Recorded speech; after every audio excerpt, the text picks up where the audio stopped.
Hi, everyone. My name is Caitlin Lewis. I am the Pipeline and Strategy Director at LEV Foundation. And so I'm pleased to talk with you today about some of the work that we are doing in the research space, particularly our flagship program, which is Robust Mouse Rejuvenation, looking at combinations of interventions for life extension. This is us. We are about 3 years old now. And this is the follow-up organization to the SENS Foundation, which Aubrey had previously run. And so our purpose overall is to facilitate progress in the development, approval, and widespread availability of treatments that will comprehensively target aging and its diseases, not just modulate one facet of aging. And we do want this to be available for everyone. And so we have a wide variety of activities. Research is one of them, and that is primarily where I reside. And everybody knows this guy. I like to include this picture. Of course, we know Aubrey. I consider him the damage repair OG, original gangster, and he is one of the forefathers in the field, one of my best friends and favorite people, and he is really responsible for conceptualizing the SENS paradigm, strategies for engineering negligible senescence, which is, yes, it's an organization now, but it is a framework for the maintenance approach, which he talked about yesterday, as a way that we might be able to modulate and mitigate the effects of aging. So fortunately, there are now hundreds of companies working in this space. For a long time, SENS Research Foundation was one of the only organizations actually conducting work here. So now we have several hundred academic labs, pharma startups, and the individual therapies, typically which will target a single hallmark, they are coming along quite well. However, the extent of progress that we've seen in getting effects, either large effects in animals or moving things into humans, is somewhat lacking. And so we decided it's time to combine these. We have enough individual interventions that we could start putting them together because there's likely to be crosstalk between these different hallmarks. When you affect one of them, we don't need every individual intervention to be 100% effective. There will be crosstalk, but we do need them to be comprehensive. So we need to really be targeting everything. And so that is the purpose of the program that we're running. I also like to point this out.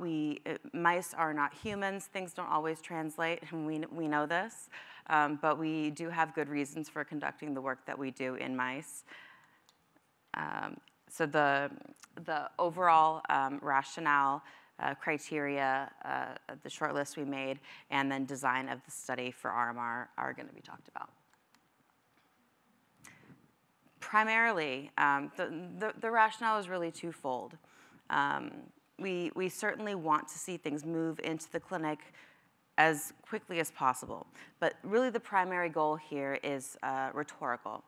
We think it's really important to be able to demonstrate to policymakers, to the wider public, that aging is more malleable than people think, that we can, in fact, rejuvenate and reverse the phenotypes that people observe.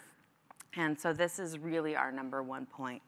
There's also a practical component to this. So you might not have an individual therapeutic regimen or a dose schedule that's going to translate to people. That usually doesn't work very well. But we are strong proponents of the maintenance approach and the divide and conquer strategy. So we think that this component of it should very well translate to humans. And robust here is defined as doubling the remaining lifespan in already middle or late aged mice. So the criteria that we use to select studies, surprisingly, this is a really big space and a lot of people working on interventions, but the list that we ended up coming up with of studies that met these criteria was not that long. These are things that ideally were studied in normal aging mice, not prodroid models or other accelerated aging models, not transgenics. We want them to have aged naturally and have similar age-related conditions to humans. Also treatments that were initiated after the age of 18 months, so middle to late life. That's comparable to being like a 50 or 60-year-old human. And then ideally, they have evidence for both mean and maximum lifespan extension on their own. The difference here is that something that might only affect the mean, it may do a really good job at targeting that individual hallmark and improving health span. But in order to extend lifespan, you really have to be a rather comprehensive treatment that's affecting everything a little bit, or there's enough crosstalk that everything ends up being affected a little bit. So this was one of the criteria for RMR1, and it's asterisked there because that may not be the case for the next study that we have planned. Ideally, these are repeatable, and even more ideally, they have been conducted in both sexes. We know there's considerable sexual dimorphism in this field, and it is still something that tends to be overlooked. And then finally, the therapies themselves have to be feasible at scale. This is an enormous study. It's combinatorial, and so anything that requires catheterization or surgeries, or if the animals have to be singly housed, that's just not feasible in a study like this. And so there were some things that we had to rule out for that reason. We did come up with a short list, however. A lot of the interventions are pharmacological that meet these criteria. The ITP already doing a really great job looking at pharmacological interventions, including some combinations now. So that's not our wheelhouse. We don't need to do that. But we did select 4 interventions from this list.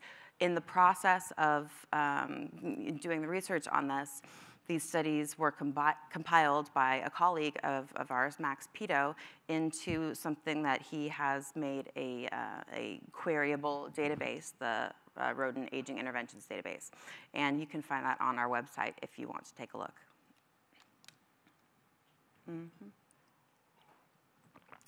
So with the 4 treatments, the overall design study, or the overall study design, has the single control group, 4 individual treatment groups, 5 triple treatment groups, and 1 quad treatment group.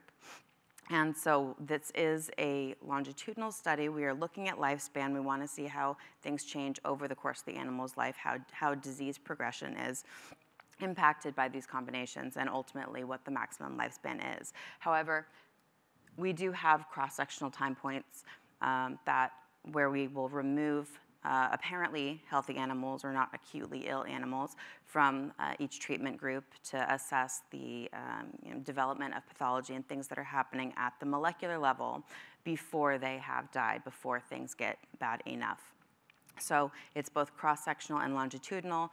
Over their life course, we will be looking at observables, what does their coat look like, how much are they moving around, their weight and photographs and things like that, functional testing, behavioral testing, and then, of course, the molecular and clinical pathology that happens later on.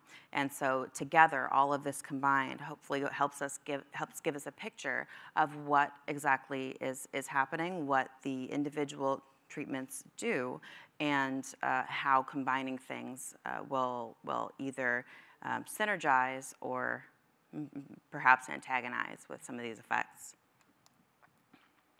In practice, this is what it looks like. Now, this is only the different treatment groups, because for each of the first 9 groups at least, you have mock controls and naive controls to account for the intervention methodology, formulary, things like that.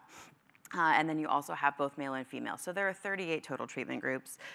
They're getting 5 functional tests with 2,600 results per test over the course of the study, 120 total cold animals cross-sectionally at over 74 different time points, 340 necropsies, more than 2,800 plasma samples, and thousands of fixed and frozen tissues for molecular analyses downstream, histopathology, things like that.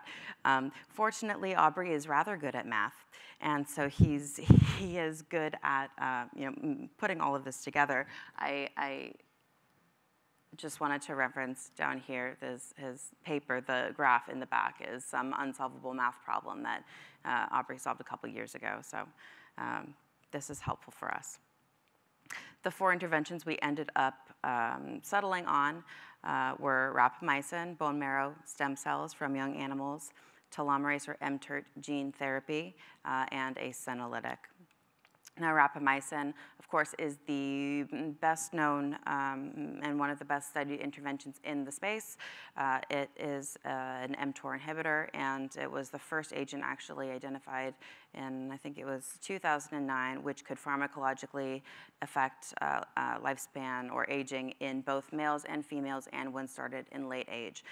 It is one of the most effective things to date, besides things like calorie restriction. And so it's important that we include that as a benchmark, because any combination that we look at needs to still do better than how rapamycin performs. We also included young hematopoietic stem cells.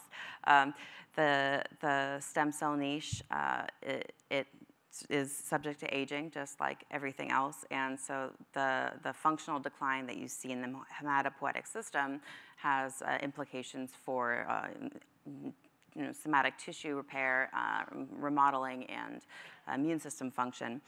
And several studies have demonstrated that young HSCs can help rejuvenate the system and keep things functioning as they should. Mouse telomerase reverse transcriptase, or the enzyme that is responsible for maintaining the ends of telomeres. There's been quite a bit of good work done on this. Maria Blasko, of course, one of the pioneers in this field, I believe she is here somewhere. She'll be speaking. And so we know that the function or the activity level of this enzyme does in fact change with age. Studies in mice have demonstrated that gene therapy will in fact extend lifespan and not increase cancer incidence, which is sometimes a concern. And so this is also one of the things we opted to include. And finally, a senolytic. There's been a lot in senolytic space.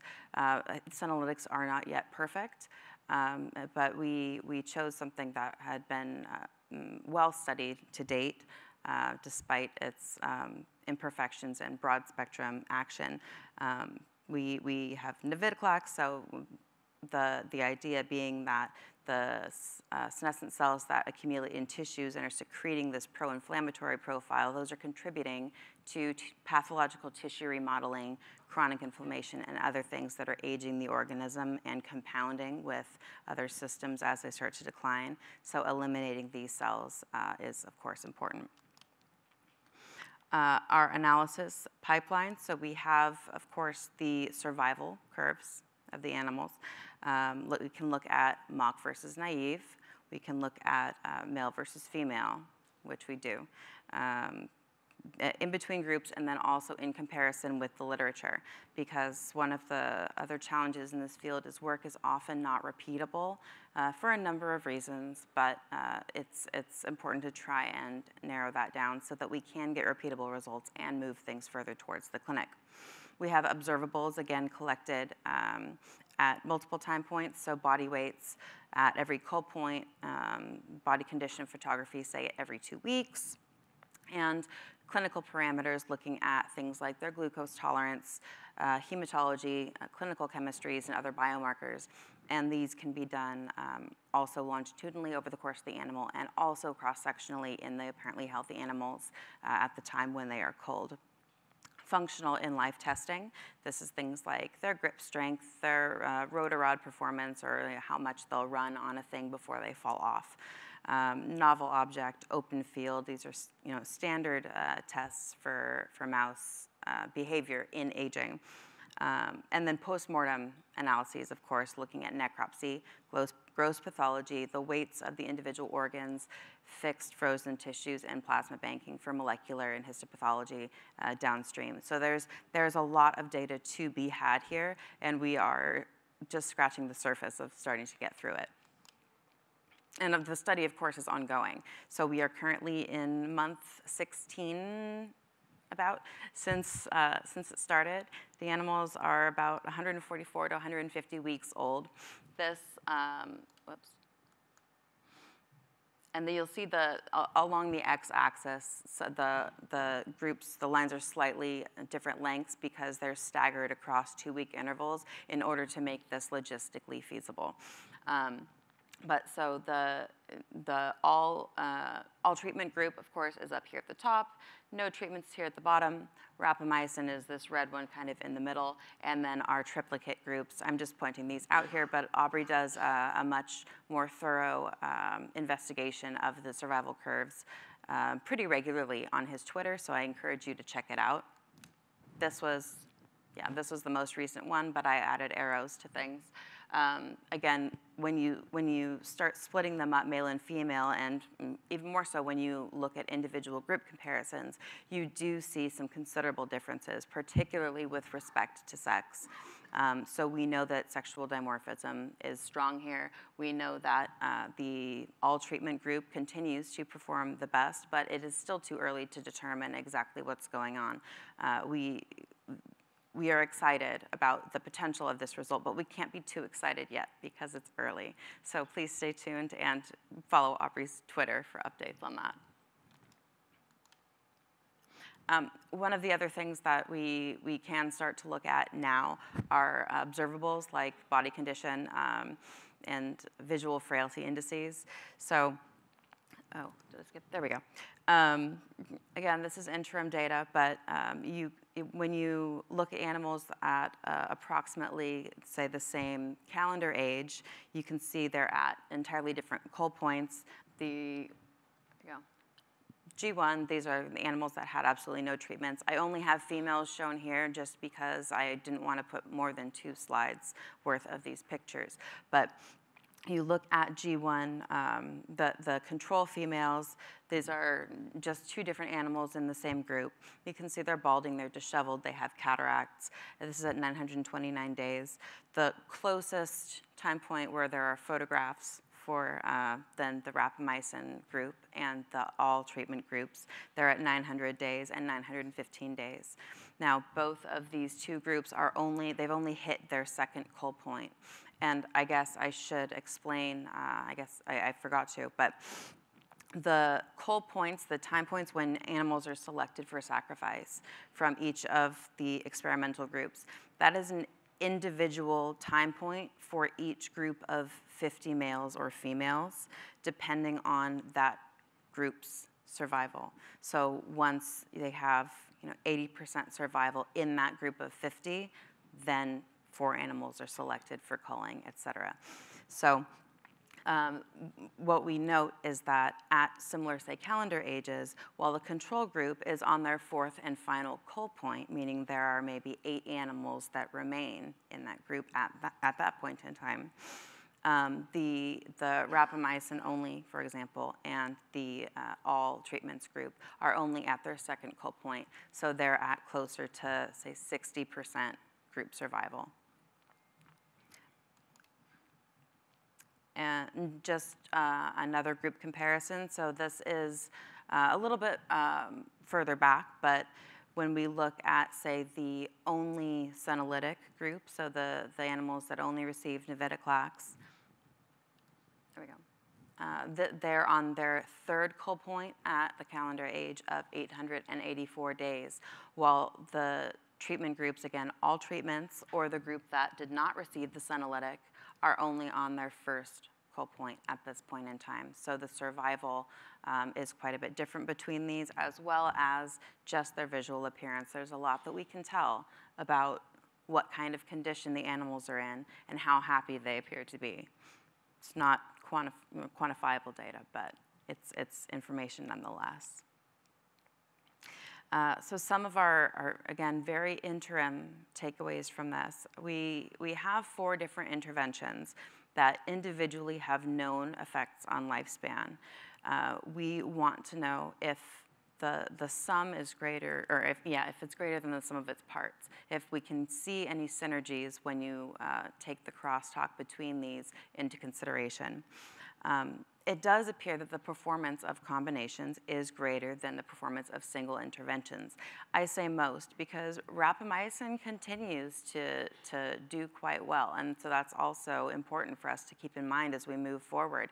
Any combination of things or any individual therapy has to perform better than the best line therapy out there.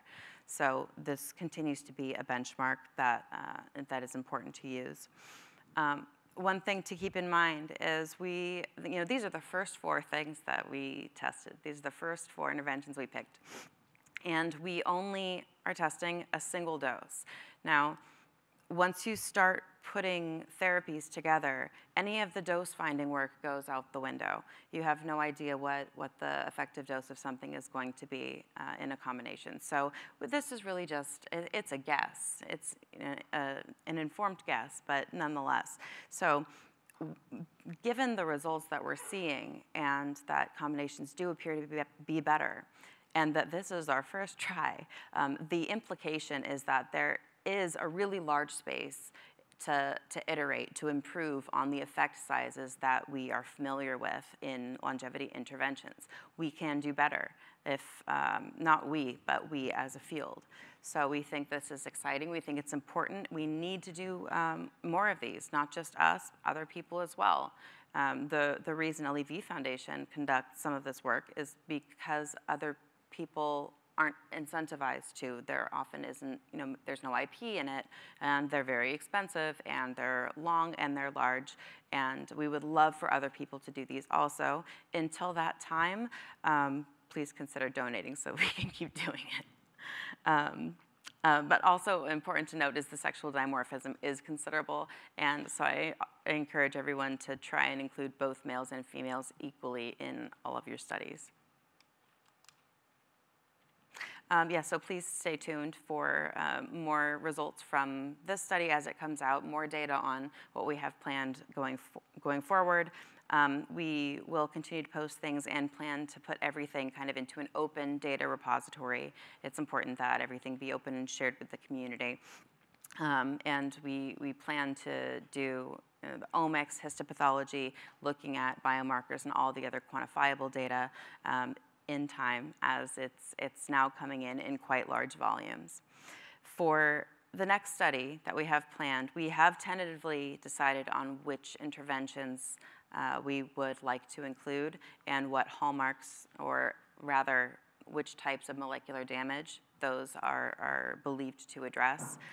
It's still, there are some details that are still subject to change, but one thing that I think we are fairly decided on, or 2 things rather, is 1, the animals are all going to get exercise wheels in their cages.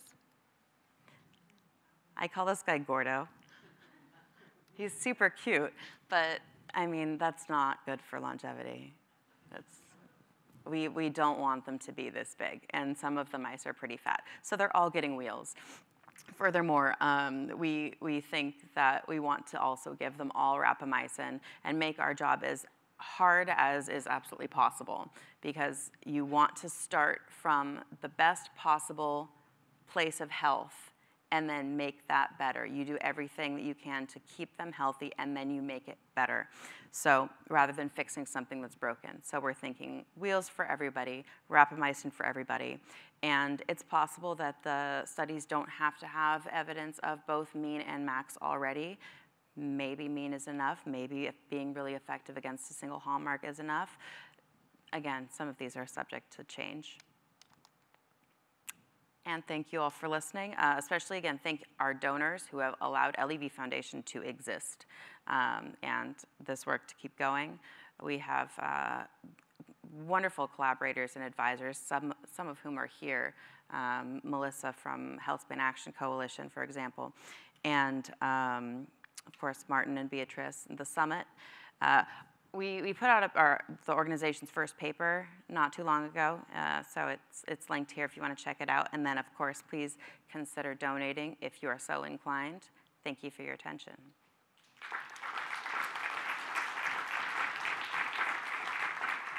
Caitlin, thank you. So we have a few minutes for some questions. So I guess the microphone's going to come around. There's a question there. Just one question from me. If you're going to give them exercise wheels, is that going to skew some of the data, or are you going to kind of... So the RMR2 is intended to be entirely separate and freestanding, separate from RMR1. Right. So it's not an iteration on the first experiment. We're hoping that with the results clear and quantified in time from RMR1 that other people will decide to iterate. They say, hey, we like this part of it. We want to do variations on that and make it better. RMR2 is really looking at 4 very different things. So it's a trade-off. It makes it a little bit less comparable to, say, other studies. But we think it's important to make this job hard. Okay, great. Well, that's interesting. So question from the front. Thank you. Great talk, great work. Thank you for that. And we talked like a few weeks ago, if you remember, about automating this stuff, yes. about watching the mice with AI, that sort of thing, so not having to kill them and measure things in their blood. How's that going? I really would like to invest in that infrastructure. I think digital biomarkers and observables like that are going to be the way that we collect things going forward. They are more reliable. You have more overall data.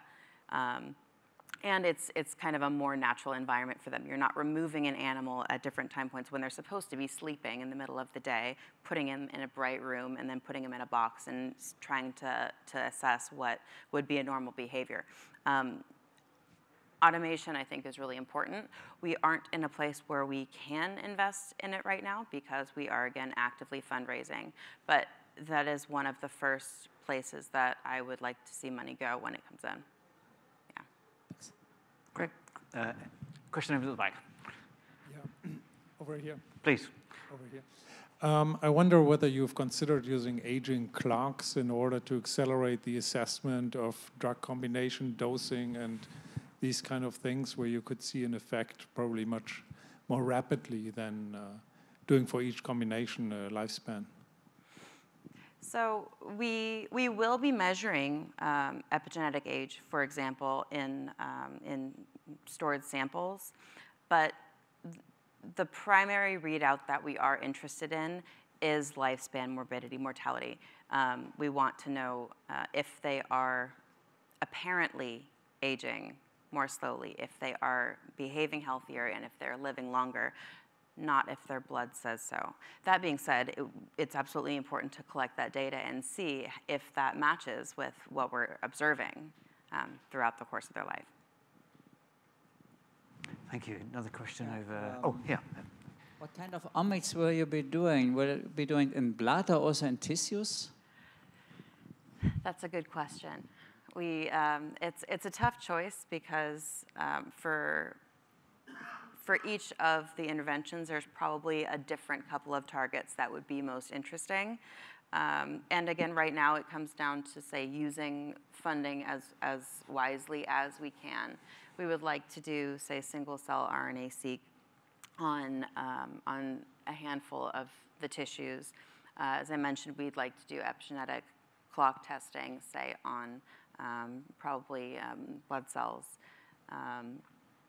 We have not decided on which particular omics. I would love to do proteomics. If you know anybody who is interested in performing omics on a large data set, then please let me know. Great. Another question here. It's well known that exercise influences health, but I don't see that mentioned. I mean, other than you're getting wheels, maybe you ought to prompt them to. Seems like for most of us, you have to do more exercise than you naturally would want to do. Are you asking if the mice would be motivated to run if there were a wheel? Or is that a good idea? I think they would. It's a conversation that we've actually had. Like, if they all had wheels, will we need to give them something to make them want to run?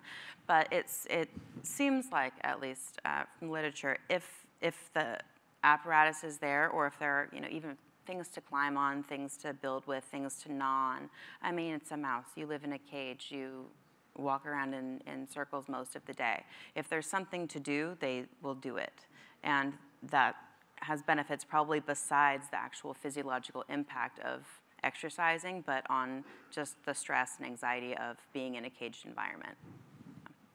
Okay, thank you. One last question, 30 seconds. Sorry, just two very small comments in a short question. So first thing, there's nothing, the conference is amazing, but there's nothing more exciting what you guys are doing, and it's really awesome. In terms of the interim data, I'd love to see 95% confidence intervals on the survival curve, because you can judge things early with confidence intervals. Yeah. In terms of like mean, not necessarily max. And in terms of, so just a question about feed. So you bring some of the interventions into the chow. I was curious about what sort of diet it is, whether it's ad libitum, and how you think about that for RMR2 as well. Yeah, only rapamycin is in chow. Again, because most of the things that can be given in chow, the ITP is doing a great job testing them. We don't have to. But so it is ad lib, it's enteric coated, and it's the Purina 5G mouse chow. It's the same that the ITP has used. And what was the other part of your question? Will it be the same for the second one? I think that's what it was. Most likely, yes. But we don't plan for any of the other treatments to be oral through the chow. There's not enough precision there. Great. Caitlin, thank you so much. That's been fascinating.